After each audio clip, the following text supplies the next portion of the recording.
기도하옵나이다. 아멘.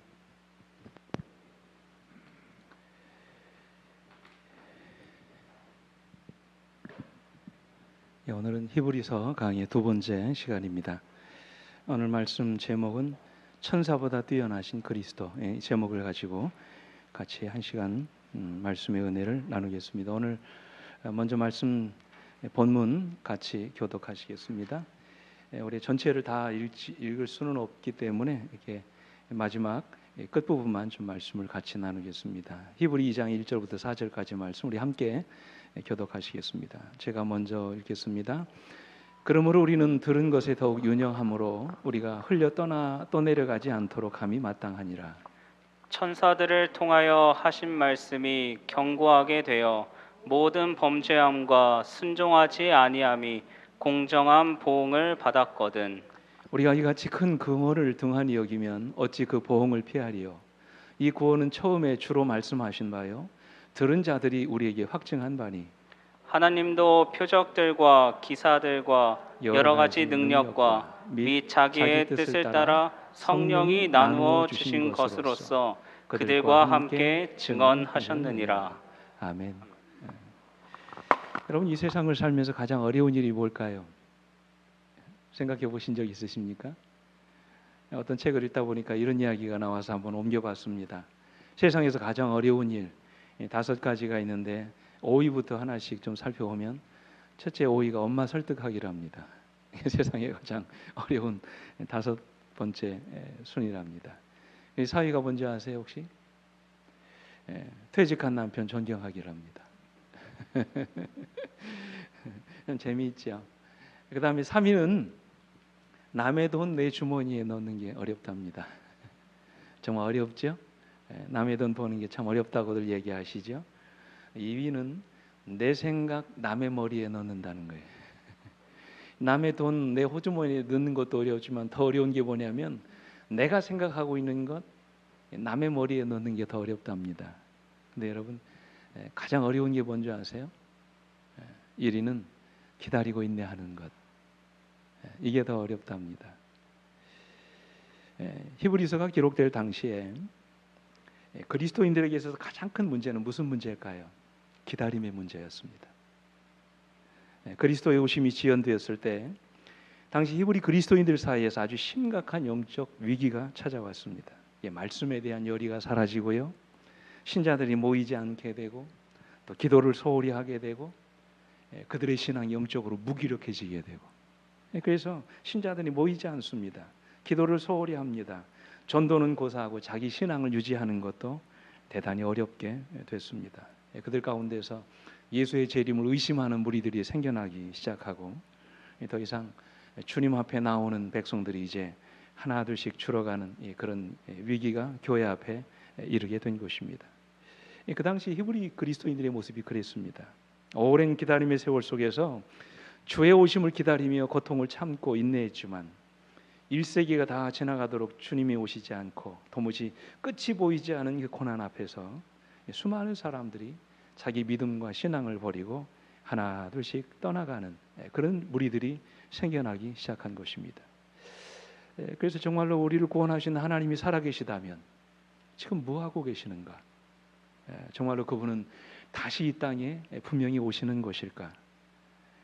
이런 믿음에 대한 의문을 갖는 수많은 그리스도인들이 예전에 그들이 믿었던 유대교 신앙으로 돌아가는 그런 사람들이 생겨나기 시작한 것입니다. 이것이 바로 이제 히브리서가 기록될 당시의 배경이라고 말씀을 드렸어요. 그래서 바울은 이 히브리서를 통해서 그들이 믿는 예수 그리스도가 지금도 살아계시고 얼마나 위대한 일을 우리를 위해서 하고 계시는지, 우리의 영안을 열어서 하늘 제성소와 성소를 바라보게 하시고 우리 속에서 착한 일을 시작하신 그분께서 지금도 우리를 위해서 우리의 이름을 부르시고 하늘 아버지 앞에서 중보의 사역을 감당하고 계시다는 사실을 그들에게 아주 강력하게 말씀하고 계셨던 것입니다. 특별히 우리 재림교회는 이 히브리서에 대해서 빚을 많이 진 그런 교단입니다. 1844년 이후에 초교파적인 재림운동의 열기가 이제 식어지고 수많은 사람들이 재림에 대한 실망으로 인하여 교회를 떠나기 시작하는 그때 소수의 그리스도인들이 모여서 왜 그때 주님이 이 땅에 오시지 않았는지, 성경으로 돌아가서 말씀을 열어서 특별히 이제 하늘 성소에서 지성소에서 우리를 위하여 봉사하시는 이 마지막 재림전 심판에 대한 큰 깨달음을 이제 얻게 됐죠. 그리고 그들은 마침내 주님께서 이 땅에 오시는 것이 아니라 우리를 위해서 마지막 구속 사업의 마지막 최종적인 사역인 대속죄일의 봉사를 하시기 위해서 하늘 지성소로 들어가신 것이라는 사실을 그들이 깨닫게 됐습니다. 어떻게 보면 이 히브리서야말로 우리 재림 교회를 잉태하게 만든 생명의 복음서라고 우리가 생각할 수 있습니다. 그래서 히브리서를 크게 세 부분으로 나눠서 생각할 수 있습니다. 첫째는 히브리 1장부터 4장까지 나오는 내용입니다.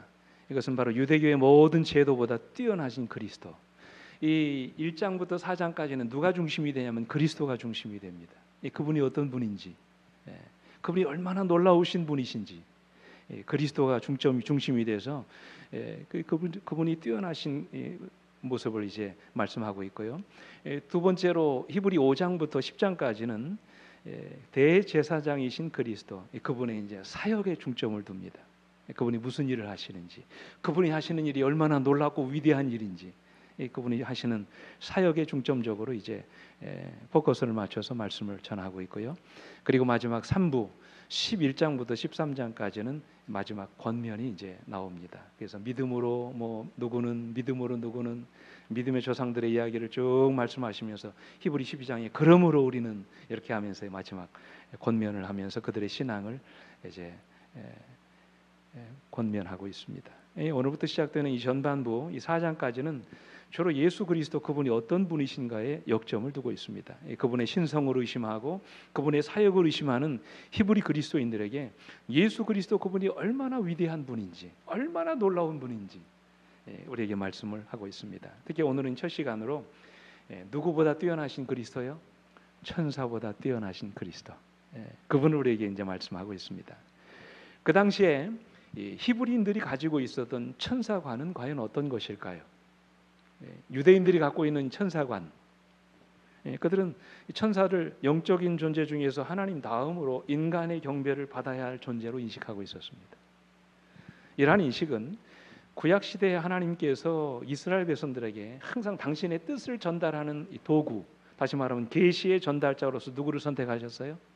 천사를 선택하셨습니다. 그래서 천사는 유대인들의 관념으로 하나님과 인간을 연결시켜주는 계시의 전달자였습니다.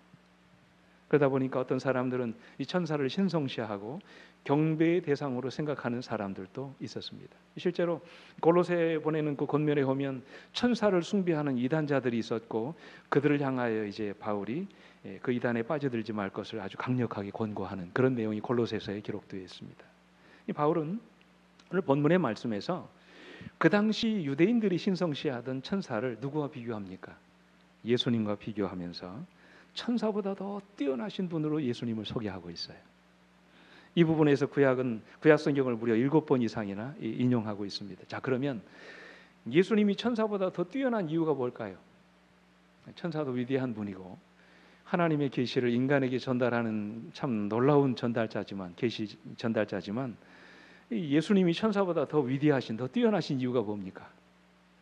첫 번째 이유로 바울은 그분이 하나님의 아들이시기 때문이라고 말씀하세요. 여기 4절의 말씀 같이 읽어볼까요? 시작. 그가 천사보다 훨씬 뛰어남은 그들보다 더욱 아름다운 이름을 기업으로 얻으심이라. 여러분, 왜 그가 천사보다 뛰어나다고요? 그들보다 더욱 뭐를 기업으로 받은 분이라고요? 아름다운 이름을 기업으로 얻으셨다고 말씀하셨어요.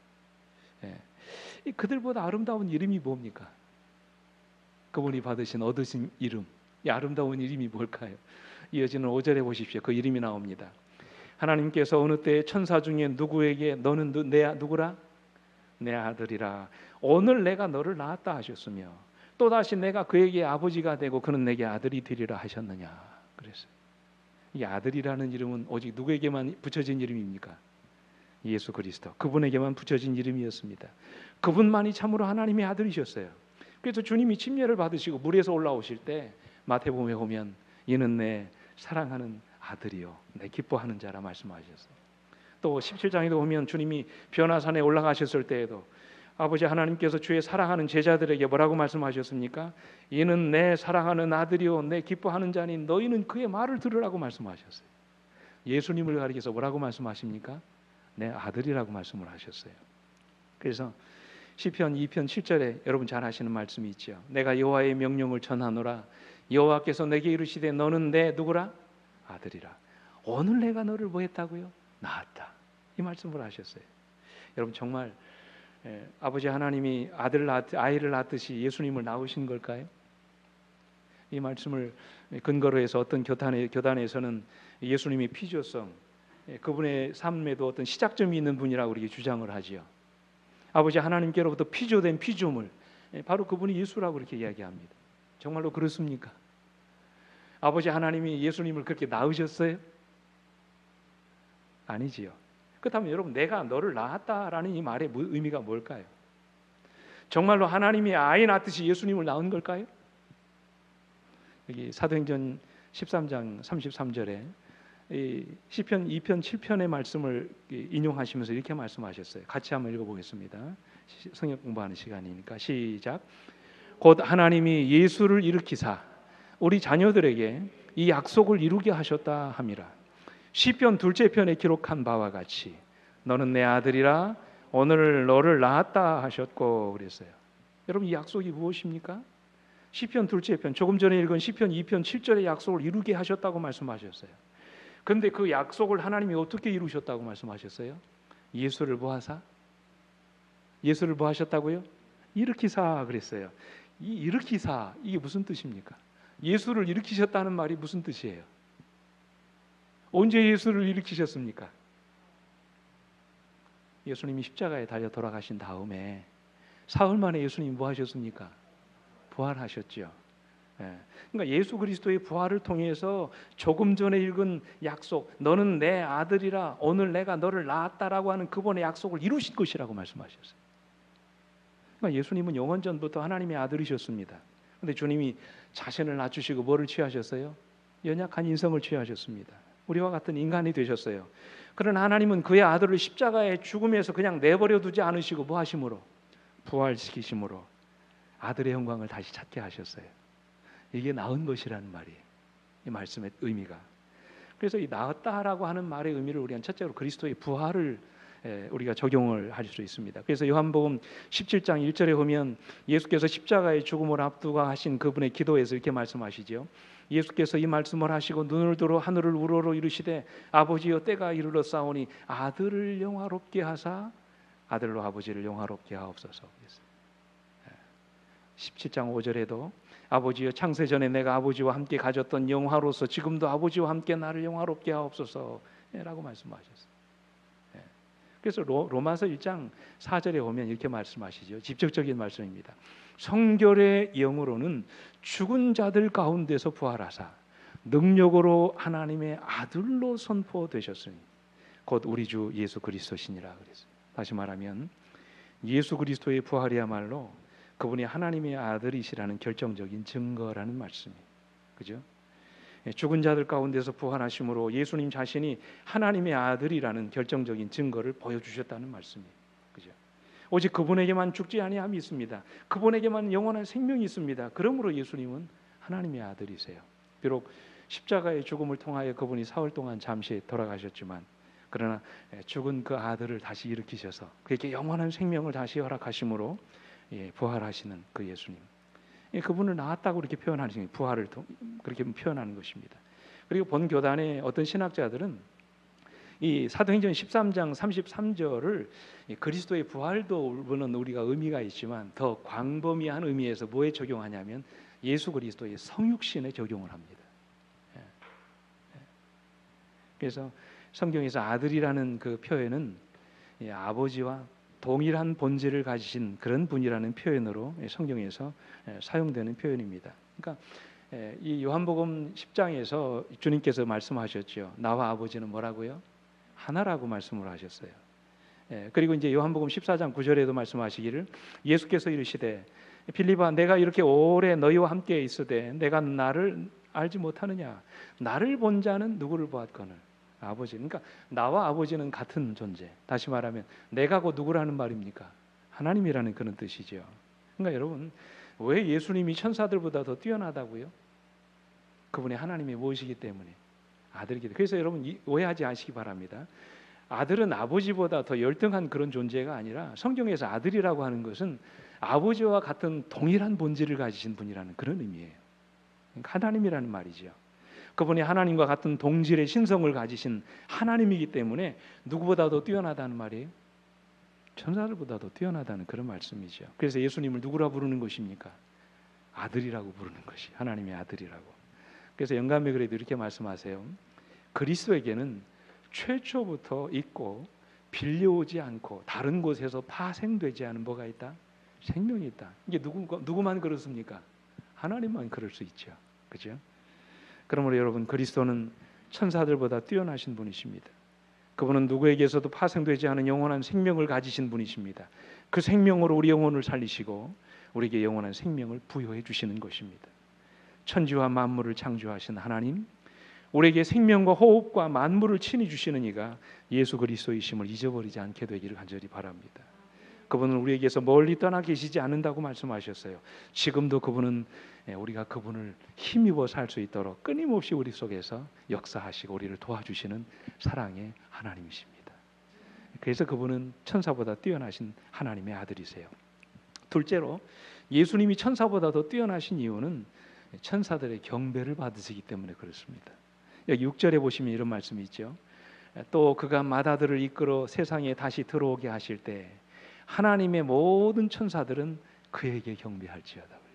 그가 누굽니까? 예수님이시죠. 그죠? 빌립보 2장 10절에도 하늘에 있는 자들과 땅에 있는 자들과 땅 아래에 있는 자들로 모든 무릎을 예수의 이름에 꿇게 하시고 그랬어요. 여러분, 여기에 누가 포함됩니까? 천사들이 포함되죠. 그러니까 여러분, 천사들이 예수님께 경배한다는 말씀이에요. 그렇다면 누가 더 뛰어난 분이에요? 예수님이 천사들보다 더 뛰어난 분이라는 증거죠. 왜요? 경배를 받으시는 분이 경배하는 자보다 더 위대하신 분이기 때문에 그렇습니다. 그러므로 예수님은 천사보다 더 뛰어난 분이에요. 셋째로, 예수님이 천사보다 더 뛰어나신 이유는 그분은 영원히 변치 않으시기 때문에 그래요. 7절에 나오죠. 바울은 천사들을 무엇에 비유합니까? 같이 읽어보겠습니다. 시작. 또 천사들에 관하여는 그는 그의 천사들을 바람으로 그의 사역자들을 불꽃으로 삼으시느니라 하셨으되, 여기 천사들을 뭐에 비유합니까? 바람과 불꽃으로 비유합니다. 이게 무슨 얘기예요? 언제든지 사라지고 꺼져버릴 수 있는 그런 존재들이라는 말씀이에요. 언제든지 우리 곁을 떠나고 사라져버릴 수 있는 그런 존재라는 말입니다. 그런데 예수님은 어떤 분이십니까? 8절에 보면 아들에 관하여는 하나님이여 주의 보좌는 뭐하며? 영영하며 주의 나라의 규는 공평한 규이니이다. 그 말씀하셨어요. 11절에도 그것들은 멸망할 것이나 오직 주는 영존할 것이에요. 영존한다는 말이 무슨 말입니까? 영원히 존재한다는 말이죠. 누가요? 예수 그리스도 그분이. 그것들은 다 옷과 같이 낡아지리니 그랬어요. 12절에 보시면 의복처럼 갈아입을 것이요 그것들은 옷과 같이 변할 것이나 주는 여전하여 연대가 다함이 없으리라 그랬어요. 끝이 없다는 그런 말씀이죠. 이 땅에 창조된 모든 것들은 오래 입은 의복과 같아서 언젠가는 다 낡아 없어질 것이지만 우리 예수님은 어제나 오늘이나 영원토록 변함이 없을 것이라고 말씀하세요. 왜요? 그분은 이 세상을 만드신 창조주 하나님이시기 때문에 그렇습니다. 그러므로 피조물인 천사는 바람처럼 불꽃처럼 변할 수 있고 달라질 수 있지만 하나님은 변하지 않습니다. 그분은 영원하십니다. 한결같으십니다. 이 한결같으신 주님, 그 예수 그리스도가 오늘 여러분과 제가 믿으시는 우리 구주이심을 여러분 믿게 되시길 간절히 바랍니다. 마지막으로 천사보다 예수님이 더 뛰어나신 이유는 예수님이 하나님 보좌 우편에서 우리를 위해서 중보하고 계시기 때문이라고 말씀하세요. 가장 중요한 말씀이거든요. 13절 말씀을 좀 같이 읽어볼까요? 시작. 어느 때 천사 중 누구에게 내가 내 원수로 내 발등상이 되게 하기까지 너는 내 우편에 앉아 있으라 하셨느냐? 천사들에게 어찌 이런 말을 한 적이 있느냐? 없다는 것이죠. 누구에게만? 예수님에게만 내 우편에 앉아 있으라 이 말씀을 하셨다는 그런 말씀이에요. 그렇다면 여러분, 우편에 앉아 있으라 이 말씀의 뜻이 뭘까요? 지난주에 제가 간단하게 좀 말씀을 언급해 드렸습니다만 특별히 신약 성경에 보면 여러 곳에 이런 표현들이 나옵니다. 마태복음, 마가복음, 그다음에 로마서에도 나오고 골로새에서 나오고 히브리서에는 가장 많이 나오고, 특별히 오늘 베드로전서 3장 22절에도 나오죠. 그는 하늘에 오르사 하나님 우편에 계시니 그랬어요. 하나님 우편에 앉아 계시다는 표현, 권능의 우편에 앉아 계시다는 이 표현, 이 표현이 과연 무엇일까? 이 본교의 주석에 보면 이 우편에 대해 자리에 대해서 이렇게 말씀하셨어요. 혹시 보이십니까? 높은 곳에 계신 위엄의 우편 자리는 그리스도가 죄를 정결하게 할 수 있도록 주어진 것이다. 그리스도는 아담이 실패한 곳에서 성공하였다. 그는 스스로 인간을 위해 행동하고 말할 권리를 획득하였다. 그 다음 말씀 보십시오. 그러므로 앉아서 쉬는 것과는 달리 이제 그는 새로운 활동을 시작했다. 어디에서? 아버지 하나님 보좌 우편에서 뭔가 활동을 시작했다고 말씀하세요. 세상의 재판관이 재판석에 앉듯이 의회의 의장이 자리에 앉고 의사가 진행되는 것 같이 그리스도도 하나님 우편에 있는 그의 자리에 앉았고, 그렇게 하여 하나님의 임명과 뜻에 의해 그가 봉사한다는 것을 회집된 무리들 앞에서 공식적으로 인정받았다 그랬어요. 이제 우리의 재판장으로 또 우리의 중보자로서 예수 그리스도께서 하늘 성소에서 뭐 하고 계시다고요? 당신의 중보의 사역을 이제 본격적으로 진행하고 계시다는 그런 말씀이에요. 하늘의 대제사장으로서 구원받을 백성들을 위해 일할 권리를 그분이 부여받으셨다는 그런 말씀이죠. 근데 천사는 어떻습니까? 이런 주님과는 반대로 천사는 뭐라고 말씀하셨어요? 모든 천사들은 무슨 영으로서? 섬기는 영으로서 구원받을 상속자들을 위하여 섬기라고 보내심이 아니냐. 이게 좀 비교하는 거예요. 그러니까 예수님이 어떤 일을 하시는지, 그에 비해서 이 하늘의 천사들은 지금 우리를 위해서 무슨 일을 하시는지. 물론 여러분, 천사들도 우리에게 필요한 존재입니까? 필요한 존재죠. 우리의 구원을 위해서 정말 부지런히 일하고 봉사하시는 그런 분입니다. 그러나 이런 천사들과는 달리 우리 예수 그리스도는 우리를 위해서 하나님 보좌 어디에서요? 우편에서 구원받을 당신의 백성들을 위해서 충보하시는 우리의 변호인이시고 재판장이시라고 이렇게 말씀을 하십니다. 여러분, 그렇다면 누가 더 뛰어난 분이십니까? 근데 여러분 오해하지 않으셨으면 좋겠어요. 제가 이 시간에 결코 천사의 신분을 또 지위를 격하시키는 그런 의미는 없습니다. 하늘에서는 섬기는 일이야말로 가장 큰 일이라고 말씀하셨죠. 하늘에서 가장 큰 자는 섬기는 자라고 주님이 말씀하셨어요. 근데 한 분은 재판장으로, 천사는 우리를 섬기는 자로 부르셨다고 말씀을 하셨어요. 그렇다면 사도 바울이 여기서 말하고자 하는 의도가 무엇일까요? 이 결론입니다. 단순히 천사가 예수님보다 못하다는 사실을 드러내려고 지금 이런 말씀을 하시는 걸까요? 지금 예수님의 지위가 천사들보다 더 높다는 사실을 우리에게 가르치기 위해서 이 말씀을 하시는 걸까요? 아니면 지금 예수님의 권능이 천사보다 더 뛰어나신다는 것을 입증하기 위해서 이런 말씀을 하시는 걸까요? 저는 아니라고 생각합니다. 그럼 뭘까요? 무엇 때문에 바울이 이렇게 여러 절에 걸쳐서 예수의 탁월하심을 말씀하시는 것일까요? 그 다음 절에 그 답이 나옵니다. 우리가 읽었던 그 본문의 말씀, 여러분 제가 읽을 테니까 한번 자세히 한번 들어보십시오. 그 이유가 어디 있는지. 그러므로 우리는 들은 것에 더욱 유념함으로 우리가 흘려 떠내려가지 않도록 함이 마땅하니라. 천사들을 통하여 하신 말씀이 견고하게 되어 모든 범죄함과 순종하지 아니함이 공정한 보응을 받았거든. 우리가 이같이 큰 구원을 등한히 여기면 어찌 그 보응을 피하리요? 여기에 그 이유가 나와 있어요. 이 구원은 처음에 주로 말씀하신 바요, 들은 자들이 우리에게 확증한 바니 하나님도 표적들과 기사들과 여러 가지 능력과 및 자기의 뜻을 따라 성령이 나누어 주신 것으로 그들과 함께 증언하셨느니라. 여러분, 우리가 들은 게 뭡니까? 우리가 들은 것이 뭐예요? 히브리서 1장 1절로 2절에 나오지요. 옛적의 선지자들을 통하여 여러 부분과 여러 모양으로 우리 조상들에게 말씀하신 하나님이, 2절 말씀 같이 한번 읽어볼까요? 시작. 이 모든 날 마지막에는 아들을 통하여 우리에게 말씀하셨으니 이 아들을 만유의 상속자로 세우시고 또 그로 말미암아 모든 세계를 지으셨느니라. 그래서 여기에 그 이유가 나와 있어요. 그러면 여러분, 우리가 들은 것은 하나님이 아들을 통하여 우리에게 말씀하신 것입니다. 여러분, 하나님이 아들을 통하여 우리에게 무엇을 말씀하셨습니까? 복음을 말씀하셨죠. 하나님이 세상을 이처럼 사랑하사 독생자를 주셨으니 이는 저를 믿는 자마다 멸망치 않고 영생을 얻게 하려 하심이라 말씀하셨어요. 아들을 믿는 자들에게 영생을 주시겠다는 말씀이 복음입니다. 이 복음을 누구를 통해서 말씀하셨어요? 아들을 통해서 말씀하셨다고 그랬어요. 그러므로 우리가 들은 것, 즉 복음을 우리가 더욱 유념해야 된다고 말씀하셨죠. 아들을 통해서 주신 말씀, 이 복음을 유념해야 된다고 말씀하셨어요. 이 유념이라는 말이 무슨 뜻인지 아세요? 유념. 이 공동번역에서는 굳게 간직하여 그렇게 말합니다. 현대인의 성경에서는 마음에 깊이 간직하여 그렇게 말씀하셨어요. 쉬운 성경에서는 더욱 조심하여 그랬어요. 그 이유는 우리가 흘려 떠내려가지 않도록 하기 위함이라고 말씀하셨어요. 이 흘려 떠내려간다라고 하는 말이 무슨 말이냐면 그 반지가 손가락에서 빠져간다 그런 뜻이에요. 무심결에. 이 랑게라고 하는 신학자는요, 이 말을 이렇게 번역했습니다. 이 말은 복음에 대한 뭐의 부족과 관심 부족과 부주의로 인해서 진리를 잃어버리는 것을 의미한다 그랬어요. 그러니까 우리가 아들을 통해서 뭐를 들었습니까? 복음을 들었죠. 그렇습니까? 십자가의 구원을 통해서 오늘 여러분과 같은 죄인이 우리와 같은 죄인이 예수 그리스도를 믿음으로 영생에 이르게 된다고 하는 이 놀라운 복음을 누구를 통해서 들었어요? 아들을 통해서 들었어요.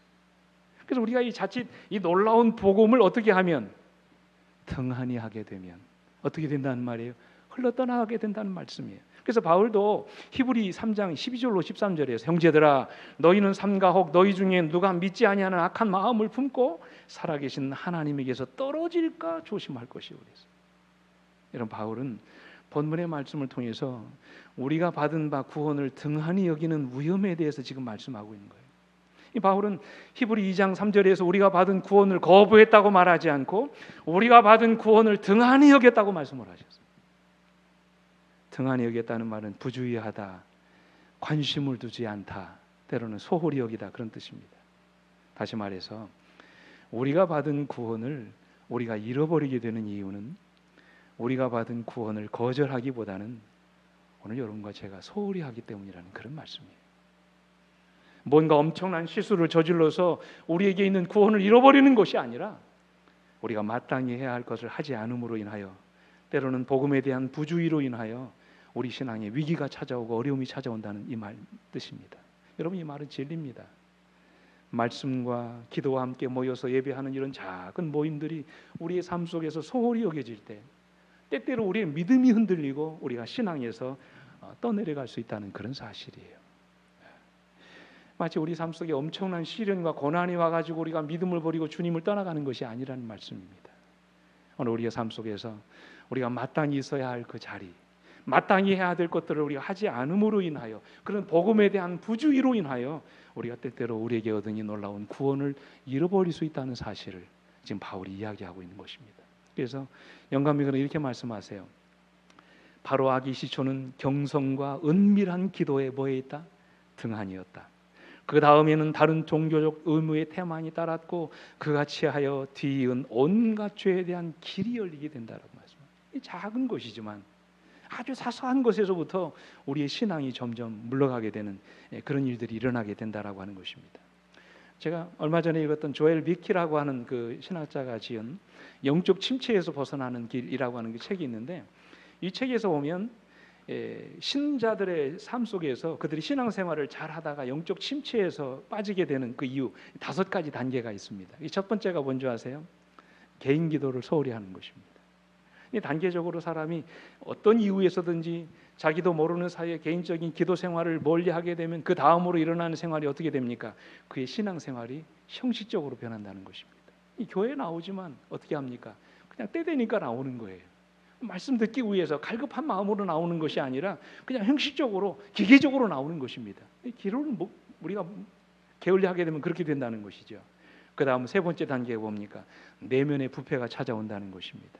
생각이 조금씩 부패해지기 시작합니다. 마음이 병들기 시작합니다. 그러면서 네 번째 단계가 세속화가 증가됩니다. 그러니까 마음의 부패가 어떻게 되냐면 삶 속에서 드러나게 되는 것이에요. 점점점 세상과 타협하게 되고 세상 사람들과 점점 비슷하게 생활을 하게 된다는 것입니다. 그리고 이제 마지막 5번째 단계가 성도들과의 교제가 사라진다는 거예요. 다시 말하면 교회로부터 떠나게 되고 믿음의 공동체 안에 자꾸 모이기를 싫어하게 되고 결국에는 그들의 신앙을 이제 버리게 되는 그런 결과를 가져오게 된다라고 하는 사실. 근데 여러분 중요한 사실은 이 모든 영적 침체의 시작이 뭐로부터 시작된다는 거예요? 개인 기도를 소홀히 하는 것으로부터 시작된다라고 하는 것입니다. 그렇죠? 그러면 여러분 원인 없는 결과는 없습니다. 그죠? 아니땐 굴뚝에 연기가 나지 않습니다. 거기에는 반드시 원인이 있어요. 거기에는 뭔가 우리가 영적으로 소홀히 한 것이 반드시 있다라고 하는 것이에요. 여러분 이어지는 구절에 보면 구약 시대에는 하나님의 백성들이 그분의 말씀에 주의를 기울이지 않았을 때 그들이 저지른 죄에 대한 벌을 받았다고 그랬어요. 그 말씀은 천사들을 통해서 주신 말씀이라고 그랬습니다. 그렇다면 결론이 그것이죠. 그렇다면 오늘날 하나님의 아들을 통해서 받은 하나님의 말씀을 우리가 얼마나 소중히 다뤄야 되겠느냐 그 말씀이에요. 이게 결론입니다. 얼마나 우리가 하나님의 말씀을 더 간절히 사모하고 우리의 삶 속에서 그 말씀을 묵상하며 가까이 하며 살아야 되겠느냐 그 말씀이에요. 그렇지 않습니까? 우리는 하나님 자신이 직접 이 땅에 내려오셔서 주신 말씀을 통해서 구원받은 신자들입니다. 믿으십니까? 말씀이 육신이 되어 하나님을 통해서 구원받은 사람들입니다. 그분의 입술에서 나오는 말씀으로 구원받은 하나님의 백성들입니다. 우리의 복음은 구약시대의 표상이나 의식에 의한 것이 아니라 복음의 실체이신 예수 그리스도를 통해서 오늘 여러분과 제가 얻은 것입니다. 그렇다면 사랑하는 성도 여러분, 진리의 말씀으로 구원받은 이 아름다운 신앙, 우리가 결코 등한히 해서는 안 되지 않겠습니까? 저의 짧은 목회 경험을 통해서 비추어 봤을 때 신자들이 영적으로 방황하는 대부분의 경우는 공적으로든지 사적으로든지 이런 하나님의 말씀을 등한히 여긴 결과로부터 이르러 오는 것들이었습니다. 돈벌이에 정신이 없고 때로는 바쁘고 분주한 삶 속에서 내가 정작 먹어야 될 영적인 양식을 먹고 살찌우지 않음으로 말미암아 영적으로 서서히 구원을 잃어버리는 안타까운 모습들을 우리 주변에서 보게 되는 것입니다. 그래서 선지자는 마지막으로 이렇게 말씀하십니다. 사람의 심령이 파괴당하는 것은 한거함으로 말미암아서뿐 아니라 등한히함에 의해서도 그렇게 된다. 우리는 불가불 세상의 패권을 잡으려고 싸우는 두 큰 세력 중에 전자가 아니면 후자의 지배 아래 있게 될 것이다. 그 다음 말씀 보십시오.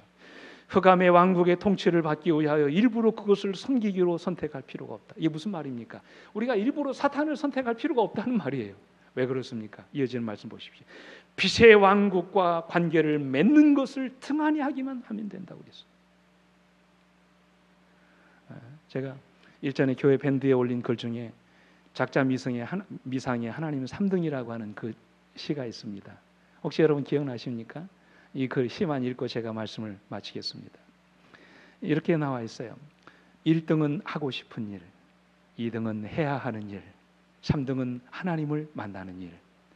하고 싶은 일 다 하고 해야 하는 일도 다 마치고 그 후에 여유가 있으면 하나님을 만납니다. 내게 하나님은 3등입니다. 그 다음 여러분이 여러 어려운 일이 생길 때에도 하나님은 3등입니다. 내 힘으로 한번 해보고 그래도 안 되면 가까이 있는 사람에게 도와달라고 하고 그나마도 안 될 때 하나님을 부릅니다. 그래서 하나님은 내게 3등입니다. 거리에서도 하나님은 3등입니다. 내게 가장 가까이 있는 사람은 내 자신, 그 다음은 내 마음을 알아주는 사람, 그 다음에야 저 멀리 하늘에 계신 하나님이 계십니다. 내게 하나님은 언제나 3등입니다. 그런데 말입니다. 하나님께 나는 1등입니다. 무슨 일이 있어도 내가 부르기만 하면 1등으로 도와주십니다. 내가 괴로워할 때는 만사를 제쳐두고 달려오십니다. 아무도 내 곁에 없다 생각될 때 홀로 내 곁에 오셔서 나를 위로해 주십니다. 나는 하나님께 언제나 1등입니다. 그러면서 마지막 부분에 이렇게 결론을 내립니다. 나도 하나님을 1등으로 생각했으면 좋겠습니다. 만사를 제쳐놓고 만나고 작은 고비 때마다 손을 꼭 붙잡는 내게 1등으로 가까이 계신 하나님이셨으면 좋겠습니다. 내게 1등이신 하나님을 나도 1등으로 모시고 싶습니다. 사랑하는 우리 성도 여러분, 이 시간 우리 신앙을 다시 한번 돌아보는 시간 되시길 간절히 바랍니다. 오늘 여러분은 과연 하나님을 1등으로 모시고 살아가고 계십니까? 내 인생에 가장 가까운 자리에 하나님을 모시고 그분의 말씀을 들으며 살아가십니까? 천사보다 뛰어나신 분, 우리의 구원을 위하여 자기 생명까지도 아낌없이 버리신 그 하나님을 결코 버리지 않게 되길 간절히 바랍니다. 지금도 하늘 지성소에서 우리의 이름을 부르며 우리를 위해 중보하시는 우리의 구주이신 예수님을 끝까지 신뢰하시게 되기를 간절히 바랍니다. 그분은 우리의 참된 구주이십니다. 우리의 구주이신 그 하나님을 끝까지 믿고 승리하시는 여러분과 제가 되기를 간절히 바라면서 오늘 말씀을 마치겠습니다. 함께 머리 숙여 기도하시겠습니다.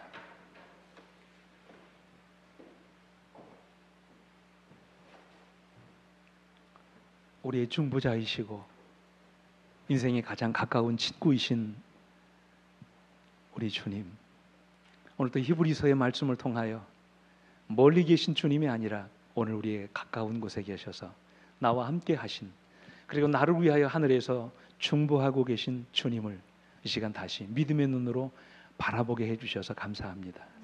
천사보다 더 뛰어나시고 아버지 하나님 보좌 우편에 계셔서 나의 이름을 부르시며 지금도 나의 구원의 확증을 위하여 끊임없이 일하시는 그 주님이 나의 하나님이심을 아버지 믿습니다.